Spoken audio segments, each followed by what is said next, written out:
Orphan boy is the strongest magic swordsman in school, but hides his power. The Kimberly Magic Academy is a school where only 20% of the students manage to graduate. Oliver is one of the new students making his way to the entrance ceremony, but on his way, something strange happens. A flower is following and talking to him. The flower mentions that he looks nervous to join the school. The flower advises him to relax for the day because he will find true pain until he graduates if he manages to. Oliver thanks it for the advice, and the flower leaves. He considers the flower's words and thinks that it was something they always do to scare new students, but he still couldn't be sure as he doesn't really know what to expect in the future. He then notices a girl named Katie worried by the flower's words. A guy named Guy, no cap, that's his name, then appears and tells Katie to not mind the flower's words. He reveals that flowers' personalities get affected when they absorb magic particles from the ground and that most of them have a nasty personality. Katie replies that she doesn't know about plants because she's more into magical animals. The guy gets curious and asks which animal is her favorite. At this point, he's just hitting on her. She replies she loves every animal, maybe she also loves him. Then Oliver hears Michelle interrupting Pete the bookworm. This girl tells the guy to be careful because he almost stepped on a plant and then proceeds to insult the plant, forcing it to retreat. Pete turns out to be a tsundere who doesn't need her help, and then he'll be addressed and a kimono appears. The plant tries to pick on her, but she ignores it. But everyone around, including Oliver, is surprised to see a samurai here. Somehow, he starts getting a vision of crossing blades with her and thinks that he felt something in his heart. He guesses that it must be fate, especially when she turns away and smiles at him. Nobody could believe what was happening. After entering the school gate, there was a magical monster parade.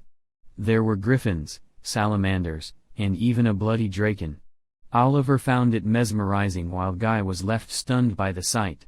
Oliver told him that it was a Fafnir, impressing him with his knowledge. But Katie wasn't happy. There was a troll walking in the parade, and she feels like it was wrong. Guy is confused because trolls don't speak their language and sometimes attack people, but Katie gets mad. She yells that trolls are kind creatures and only attack because humans invade their territories. They start throwing at each other. At this point, just get a room. Guy tells that trolls invade his country and mess up the fields. Katie goes back at him, but Pete tells them to shut up because he needs to read. The two apologize, and Oliver takes advantage to talk to them, telling them that they could discuss their point of view later. They agree, and when they're about to introduce themselves, something strange happens. A random hooded girl decides to cast a spell on Katie, restraining her legs and making her run toward the parade. Oliver and Guy tell her to stop running, but she reveals that she can't. They realize it's a spell and follow up to help her. Michelle checks the situation with Pete and realizes that the troll is also moving toward Katie. The troll suddenly goes into a frenzy attack, attacking those nearby. Katie's legs finally stop, and she falls. The troll notices her and approaches her, preparing his arm to punch her. However, Hibiya appears behind Katie and shouts at the troll, scaring it. Hibiya instructs Katie to stand behind her since her legs are still numb and takes out her sword. Meanwhile, the others rush towards them, attempting to distract the troll as Hibiya alone wouldn't stand a chance. Michelle launches a spell at the troll to divert its attention, but it remains unfazed. They weren't strong enough yet to deal with it yet. Oliver has an idea. He urges everyone to cast a wind spell together on the same spot. Michelle says that a wind spell won't do anything, but Oliver tells them to trust him and do it. Michelle, Pete, and Guy follow his plan and cast their wind spells in the same place. He adds his own spell, transforming their spells into a dragon's roar that catches the troll's attention, scaring it. Michelle is astonished by Oliver's spell, and he shouts at Hibiya to run away. But she jumps onto the troll, and suddenly her hair turns white. With a swift slash, she defeats the troll. Oliver realizes that she used innocent color, which only mages with strong magic can do. Hibiya couldn't even believe she has just done that. Her body is tingling from the clash, but she assures Katie that she will carry her. She thanks the rest for their assistance, which created an opening inside the school. All the students gather in the hallway, waiting anxiously for the ceremony. They ended up separated, but Oliver ended up by Hibbia's side. He finds out that she didn't have a plan when she tried to confront the troll. She laughs it off and explains her katana doesn't even have a cutting edge. He explains that if their spell didn't scare the troll, she would have died. But he thinks she will have luck in life because someone already saved her on the first day. Suddenly, they are asked to be silent as the headmistress arrives. She is the famous witch Esmeralda of Kimberly. Esmeralda apologizes for the earlier incident and addresses the students. They will be learning here for the next 7 years, and they will have 2 priorities, freedom and results, which means they can die at any moment. She informs them about the low graduate rate due to the strange encounters that students often face at the academy. These encounters could be becoming a going missing or even going mad and killing other students. Basically, she welcomes them to a madhouse. After the address, Hibbia raises her hand to speak, and the headmistress grants her permission. Turns out, this girl is recommending a method to relieve the headmistress's headache by massaging pressure points. The headmistress ignores her suggestion and instructs the students to proceed to the welcoming banquet. With a flick of her hands, the students float up and find themselves seated in chairs in front of a grand banquet table filled with delicious food. Oliver reunites with the group he had been separated from and expresses his gratitude once again for their earlier help. Michelle suggests that they introduce themselves, but they have to wait for Katie. Suddenly, Katie descends from the ceiling, and Hibbia saves her. With the group now complete, they proceed with introductions. Michelle introduces herself as the eldest daughter of the noble McFarlane family and tells them they can call her Chella. Guy takes the chance to hit on her. Katie introduces herself as an exchange student from Farland who has a passion for animals. Then it's Guy's turn. He comes from a family that has run a magic farm for generations. When it's Pete's turn, he explains that his parents have no magical lineage and didn't want to make any friends, but he got hyped up when Oliver mentioned that he knows the book Pete's reading. It's Oliver's turn, and he shares his family's long lineage of mages and his expertise in arranging and adapting spells. Chella praises the impressive dragon spell he had cast. Finally, it's Hibbia's turn, and she introduces herself as a member of a warrior's family. She reveals that she is attending the academy because a mage named McFarlane saved her from the brink of death years ago. The name makes them all realize that it was Chella's father who served as a lecturer at the academy. Chella can't believe that her father had gone as far as Asia to scout for talent. As they settle down to eat the food on their table, laughter and smiles fill the air. Oliver wakes up the next day to the sound of the clock knockers playing their mischievous pranks, messing around with the clock needles. Glancing around the room, he notices that Pete is still asleep. Oliver heads outside when he is greeted by someone hiding and asking if something is bothering him. He holds onto his sword, replying that he is taking a look around while it's still quiet. He asks for the person's identity, but she replies that his brother sent her to watch over him. Oliver thinks this is too much, but she replies that his brother is worried about him. He asks if she will follow around, and she replies with a yes. He then asks for her name, and she reveals herself to be Teresa. She then tells him that if he needs something, he just needs to call for her. Oliver continues his walk, and with the sunrise, he finds Hibbia taking a bath in the school fountain. He notices her back filled with scars and the lack of shame on her face. He takes out his wand and casts a curtain spell around the fountain. He tells her that she cannot take a bath there because every guy can see her from the window. She explains that she's purifying herself from the bloodbath of the last war she was in. He asks about her scars, and she apologizes for the unpleasant view. He looks at her once more and remembers a similar scene that happened in his past. He gets back to reality and tells her to hurry up, but since she doesn't have a towel, he gives her his jacket and realizes that they are connected by fate. After the incident, they continue their normal day and return to the school building, where they meet their new friends. Chella asks how Oliver and Pete slept, and they answer that it was okay. Guy comes in running late and asks the group why they didn't tell them about the clock knocks. Katie doesn't understand it and comments that Nana woke up early. Nana explains she wakes up naturally at 6 in the morning. The group also comments on how Nana is now wearing the school uniform, and she happily asks if she looks like a mage now. But Oliver cannot erase her bathing image from earlier that morning. Guy mentions that Oliver's robe looks a bit damp, and Oliver tries to dismiss it to avoid explaining what happened early on. Pete reveals more of his bookworm mode, telling them to hurry up for breakfast so they can go to class. Nana also reveals to be excited to find out what a magic class looks like. Their first class is sword arts, not online teacher Garland. First, he tries to explain what sword arts are before they can practice. He asks if someone can define the class, and Pete raises his hand. Most of the students start their mocking and bullying process by calling him the teacher's pet. Pete starts his explanation. Sword arts are techniques they use with their swords. He goes into detail, explaining that mages started to use swords to complement their wands all because 400 years ago, a famous mage lost a duel against a swordsman. Since then, mages have been carrying swords to deal with close-range attacks because they don't have time to chant a spell. So right now, mages can use swords to fight while also using basic quick spells to distract or confuse the enemy. Garland is happy with the explanation. He then says that it is usual for two students who already know how to fight to perform a duel to demonstrate to their classmates. Now, volunteers first. The teacher comments on how famous she already is. One of the bullies steps in to fight her, explaining that he wants to test her since she defeated the troll yesterday.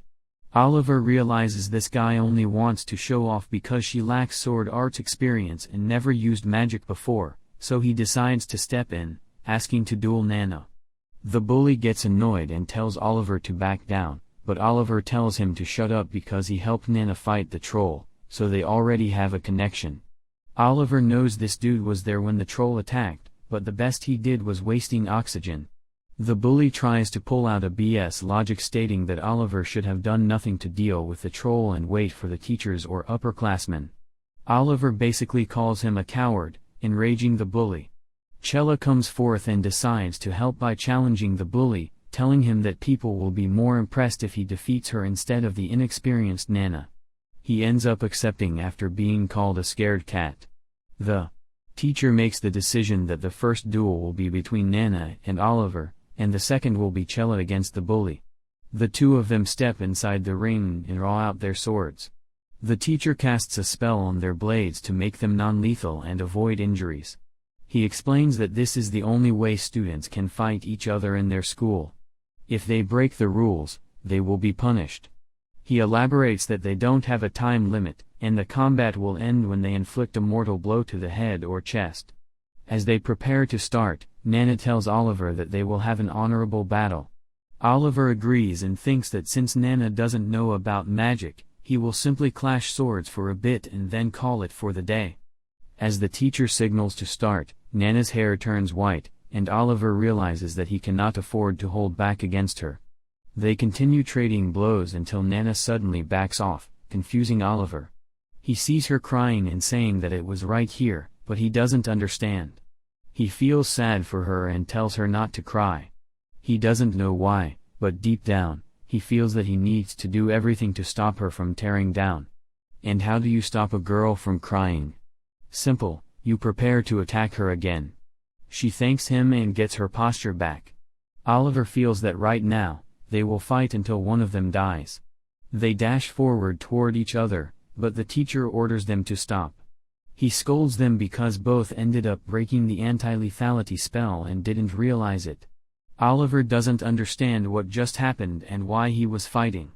The teacher orders them to go rest.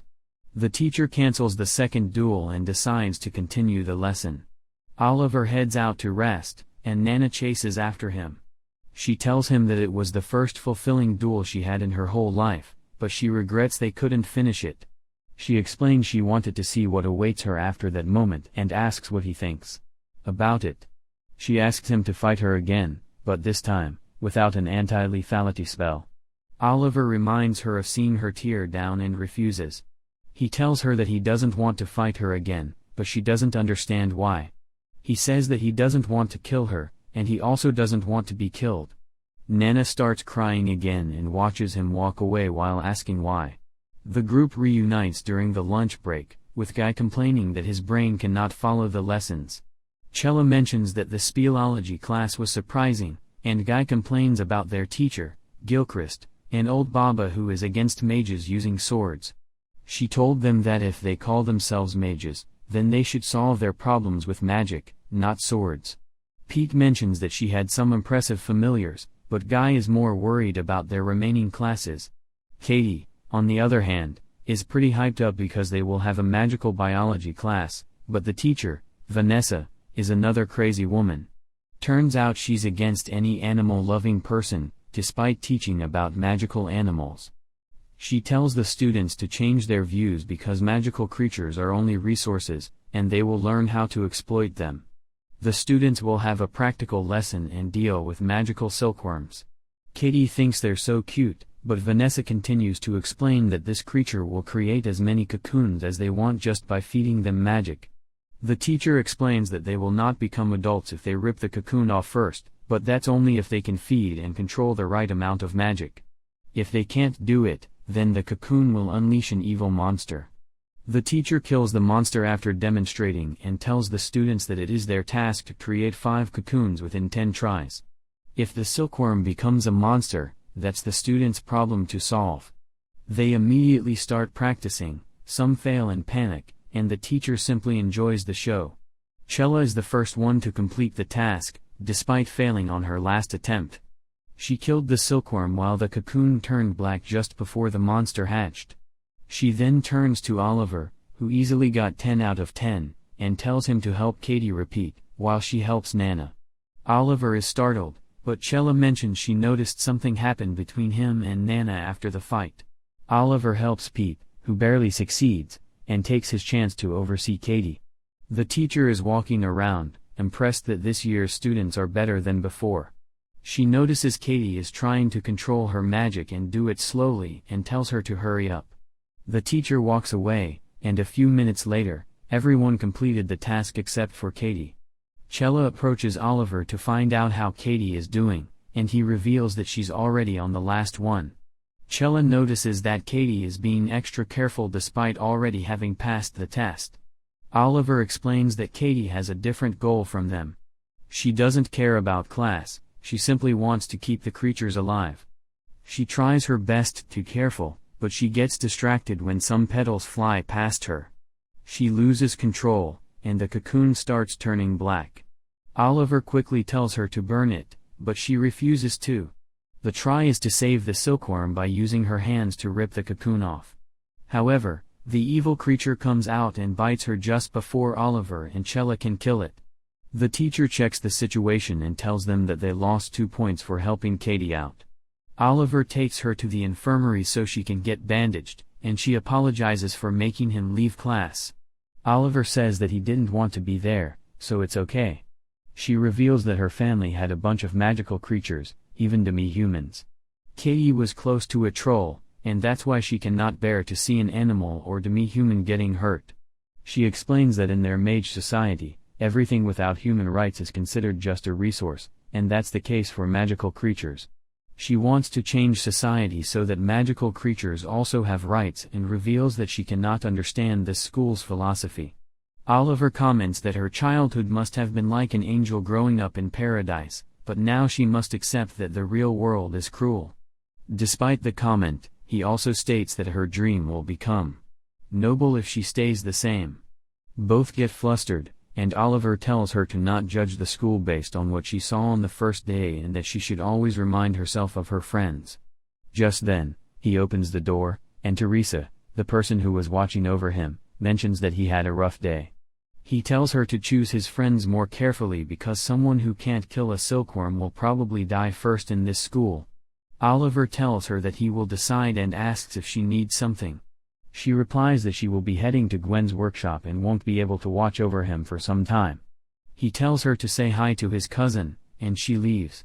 Everything is back to normal during dinner time, except for Nana, who's still a bit down. Katie gets worried about it, but Nana assures her that she's fine. Pete suddenly realizes that he forgot his book in the spellology classroom. Chella and Oliver notice something is wrong until they will accompany him. Oliver explains that lost things cannot be easily found in this school, especially when a fairy could be the one who took it. They tell the rest to head back to their room and start pushing Pete. Guy realizes something is wrong, and Katie mentions the rumors that their school sits on top of a giant labyrinth, and that labyrinth starts to mix up with the school halls during the night. Pete manages to find his lost book, and they feel relieved that it was fast. They try to rush back to their rooms, but they find a wall after opening the door. The labyrinth starts getting active and changes the structure of the hall to a dungeon. Pete is worried, but Oliver reassures him, explaining that new students get lost all the time, plus there are instructors and upperclassmen patrolling the school. Suddenly, they see fog in front of them, followed by a female voice. Pete starts running towards the female, thinking he's safe, but Oliver tells him to wait. In return, Ophelia steps in front of Pete, and the girl reveals her name to be Ophelia Salvadori, a fourth-year student. A student moving like a zombie appears behind her and tries to touch her, but she attacks him with a cursed spell of pain. Oliver reveals that he knows about Ophelia because he read her disturbing research. More fog appears around her, and Pete starts moving forward. Chella stops him, and Oliver reveals that it's a bewitching spell released by her fog. Ophelia tells Oliver to smell it, but he refuses and starts running away with the group. As they rush forward, they find themselves in another dead end. This time, there's a wall of bones blocking their way, with another fifth-year student appearing behind it. This gives them enough